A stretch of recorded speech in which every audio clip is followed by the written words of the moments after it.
வாழ்க வளமுடன் நண்பர்களே, வணக்கம் வணக்கம். அதாவது நண்பர்களே, வீடு கட்டலாமான்னு ஒரு தம்பதி கேட்குறாங்கன்னா, நாங்கள் எப்படி உறுதியாக வீடு கட்டுவீங்கன்னு நாங்கள் சொல்ல முடியும்? சொல்லுங்க பாப்போம். எதை வச்சு நாங்கள் சொல்கிறோம் அப்படின்னு உங்களுக்கு தெரியுமில்லவா? அதுக்கு தான் ஒரு உதாரண சாதகம் உங்களுக்கு நான் சொல்கிறேன்.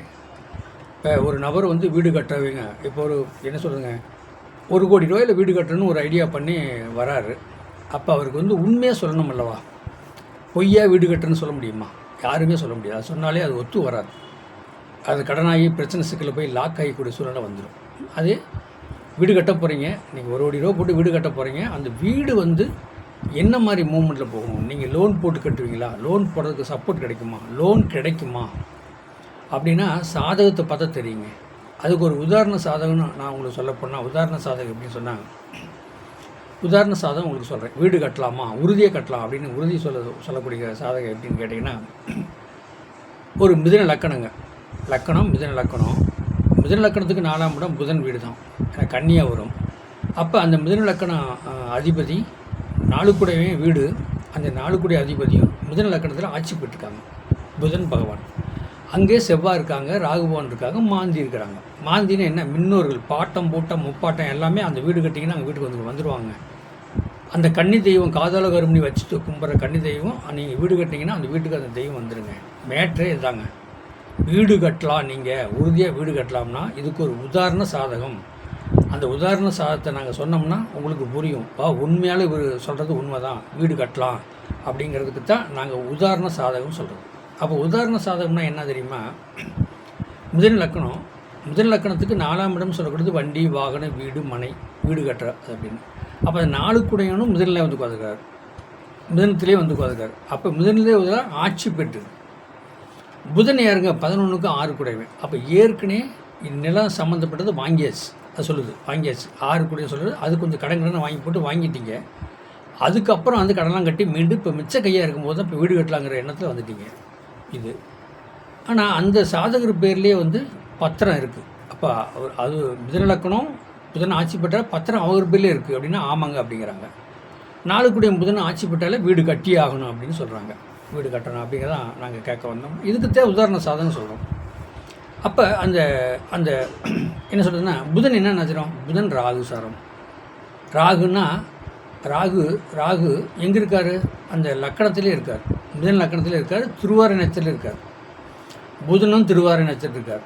என்னங்க பாருங்களேன், அந்த புதனும் திருவாரூர் நட்சத்திரம் இருக்கார். ராகு எங்கே இதில் உட்காந்துருக்காரு? ராகு புனர்பூச நட்சத்திரம், குரு நட்சத்திரத்தில் உட்காந்துருக்கார். இப்போ என்ன திசை ஓடுது அப்படின்னு சொன்னால், புதன் திசையில் ராகு புத்திங்க. பாருங்கள், நீங்கள் வீடு கட்டலாமா, உறுதியாக கட்டலாம், எந்த வகையிலையாவது உங்களுக்கு லோன் போட்டோ அமௌண்ட் சேரும், நீங்கள் கட்டி முடிக்கலாம்னு சொல்கிறதுக்கு நாங்கள் உதாரண சாதகம் போட்டு சொல்கிறோம். அப்போ மிதுனத்தில் புதன் ஆட்சி பெற்றால் பத்திரம் பாண்டு எல்லாம் ஓகே, எழுதியாச்சு. அந்த இன்றைக்கி என்னென்னா, மிதுன லக்கண அதிபதி புதன் 4 கூடையவனும் அவனே மிதுனத்தில் உட்காந்து திசை ஓட்டுறார். இன்றைக்கி ராகு திசையில், புதன் திசையில் ராகு புத்தி, புதன் திசையில் ராகு புத்தி, புதன் திசையில் ராகு புத்தி. புதனும் லக்கணத்தில் இருக்கார், ராகும் லக்கணத்தில் இருக்குது, செவ்வாயும் லக்கணத்தில் இருக்காங்க. இது தாங்க நாங்கள் உறுதியாக சொல்கிறது. நீங்கள் வீடு கண்டிப்பாக கட்டிடுவீங்க, அதில் எந்த ஒரு மாற்றம் இல்லை அப்படின்னு நாங்கள் உறுதி வாக்கு கொடுக்குறதே. வீடு கட்டுவீங்க அப்படிங்கிற சொல்கிறதே. இதெல்லாம் எப்படின்னா சின்ன வேலை கிடையாதுங்க, சாதாரண வேலை. ஒன்று கல்யாணம் பண்ணுறது ஒன்று, இந்த வீடு கட்டுறது ஒன்று. இதெல்லாம் நம்ம தெளிவாக பார்த்து உறுதியான வாக்கு சொல்லணும், இல்லைன்னா ஒன்றுமே பண்ண முடியாது. அப்போ அந்த குரு எப்படின்னா, இந்த மிதுன லக்கணத்துக்கு மிதுன லக்கணத்துக்கு 7க்கும் 10 கூடையவன் குரு. அந்த 7க்கும் 10 கூடையவன் குருன்னா பணத்துக்கு சொந்தக்கார். பணம், நகை, நட்டு, ஆடை, ஆவரணம், அதுக்கு சொல்லக்கூடாது குரு பகவான். அந்த குரு பகவான் 6ஆம் இடத்துல உட்காந்துருக்காரு. அப்படிங்க இதில் உட்காந்துருக்காரு, விருட்சத்தில் உட்காந்துருக்காரு. விருட்சத்தில் உட்காந்து குரு என்ன சாரம் இருக்கார்? அவரும் புதன் சாரம். அப்போ நீங்கள் எந்த பேங்கில் போய் லோன் கட்டிக்கலாம், சரி லோன் கிடைக்குங்க. இப்போ வீடு கட்டிடலாங்க, வீடு கட்டிடலாம் அப்படின்னு சொல்கிறாங்க மட்டும் பெருசு கிடையாதுங்க. அது மேற்றே கிடையாது. மிதுன லக்கணத்துக்கு 4 கூடிய லக்கணத்தில் உட்காந்துக்கிறான். 4ஆம் இடங்கிறது வீடு கட்டலாம். 7க்கும் 10 கூடிய சொல்லக்கூடியது குரு. அவர் போய் 6ஆம் இடத்துல உட்காந்து கேட்டை நட்சத்திரம் உட்காந்துருக்காரு, புதன் நட்சத்திரம் உட்காந்துருக்காரு. பணம் நீங்கள் எந்த பேங்கில் போய் நீங்கள் பணம் கேட்டிங்கனாலும் சரி, கண்டிப்பாக அது உங்களுக்கு சப்போர்ட் ஆகும். உடனே டாக்குமெண்ட் கொண்டாங்க, நீங்கள் வாங்கிக்கலாம் அப்படிம்பாங்க. அவங்களுக்கு அதான் பாருங்கள், அந்த நீங்கள் நினச்சி போகிற காரியம் வெற்றி அடையணும், வீடு கட்டணும் அப்படிங்கிற ஒரு காரியம்னாலே இதுக்கு பேர் தான் உதாரண சாதகம் போட்டு சொல்கிறது. உதாரணம், உறுதியாக நீங்கள் வீடு கட்டலாம் நம்பி போங்க அப்படின்னா, அதே மாதிரி வந்துங்க வீடு டக்கு டக்கு டக்குன்னு வேலையாகி ஃபஸ்ட்டு வந்து மூர்த்தம் குறிக்கிறது, அதாவது பால் காய்ச்சறது எப்போன்னு கூட எங்களை தான் வந்து கேட்பாங்க. எப்போ பால் காய்ச்சணும், என்ன வரணும் எல்லாம் நாங்கள் விளக்கம் சொல்லிடுவோம். அதே மாதிரி அந்த பால் காய்ச்சதுக்கும் பாருங்களேன், எங்களுக்கு முன்னாடியே கார் அனுப்பிச்சு எங்களை குறைஞ்சது 7 மணிக்கு கார் அனுப்பிச்சு கொண்டாந்துட்டு அதே மாதிரி காரில் கொண்டாந்து வீட்டில் விட்டு போயிடுவாங்க. இதுதாங்க சாதகம், இதுதாங்க நட்பு ஒரு மனிதனுக்கு. அப்போ நாங்கள் சொன்ன சொல்ல காப்பாற்றா, சொன்ன சொல்ல நாங்கள் காப்பாற்றலை, இந்த பிரபஞ்சம் காப்பாற்ற வைக்குது. அப்போ அவங்க சாதகத்தில் வந்து பிரபஞ்சம் வழி கொடுக்குது வீடு கட்டுறதுக்கு. அதனால தான் அவங்க வந்து கேட்குறாங்க, நாங்கள் அதை வழிவகுத்து கொடுத்துக்குறோம். இதுதாங்க பிரபஞ்சத்தோட வேலை. அப்போ உறுதி வாக்கு கொடுக்குறோம், உறுதியாக நீங்கள் வீடு கட்டலாம் அப்படின்னு சொன்னாலே கண்டிப்பாக அந்த வீட்டு வேலை கண்டிப்பாக முடிஞ்சு நல்ல முறையில் பால் காய்ச்சி நல்ல முறையில் குடியிருப்பாங்க. அப்படி நீங்கள் வீடு கட்டினாலும் நீங்களாக வீடு கட்டினாலும், அதாவது வந்து ஸ்ரீரங்க ரங்கநாதர் மகாலட்சுமி தாயாரை போய் பாட்டு வரணும். அங்கேருந்து ஒரு குபேரன் படம் ஒன்று வாங்கிட்டு வரணும். நீங்கள் அந்த வீட்டில் வந்து அந்த குபேரன் படத்தை வைக்கணும்.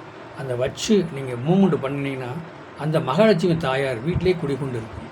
அப்போ பொண்ணு பொருள் சொத்து சுகம் எல்லாமே உங்களுக்கு கூடி வர்றதுக்கான வாய்ப்பு நிறையா இருக்குது. இதுதான் ஒரு வீடு கட்டுறதுக்கு உதாரண சாதகம். நல்லா புரிஞ்சுங்க, ஒரு வீடு கட்டுறதுக்கு உதாரண சாதகம்னு சொன்னாலே மிதுன லக்கணத்துக்கு 4 கூடிய புதன் வீடு, 4ஆம் இடங்கிறது வீடு.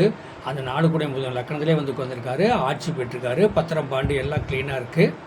அதே நேரத்துக்கு வந்து அதில் வந்து ராகு இருக்கார், செவ்வாய் இருக்கார். செவ்வான நிலம், ராகு எப்படிங்க பாருங்கள், லக்கணத்திலே உட்காந்து அதுவும் வந்து அவர் ராகு பகவான் வாங்கின சாரம் வந்து குரு சாரம். பணம் எந்த வகையிலையும் கிடைக்குமா, எந்த வகையிலையும் பணம் கிடைக்கும். இதுதாங்க உண்மையான சாதகம், உண்மையான தெளிவான எண்ணங்கள்.